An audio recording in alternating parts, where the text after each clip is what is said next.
NVIDIA manufactures GPU. They design them and they manufacture them. These are graphical processing units. Back in the day, when NVIDIA came out with a GPU, it was only used for graphics, your cool video games, right?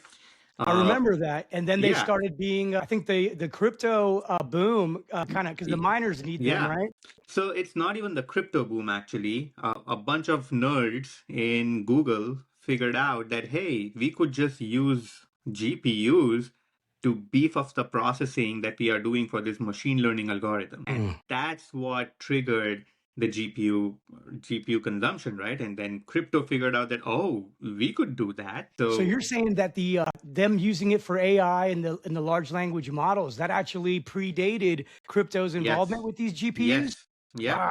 Okay. totally. And it's a funny story. I was listening to the Acquired podcast where they did the Acquired podcast for Google, and they had a special episode for the birth of AI. And Google was very smart. They figured out that, oh, you can use GPUs to do this, but we don't want to use GPUs because we'll just make NVIDIA rich, which is what is happening right now. And this was 15, 20 years. So this is like $4 trillion ago? Yeah.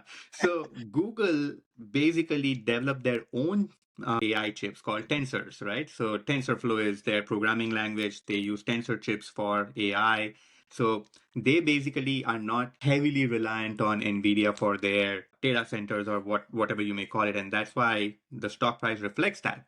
They have their own stuff going on. Amazon is working on their own chips. Microsoft is working on their own chips. But until they figure it out, they're going to be dependent on NVIDIA.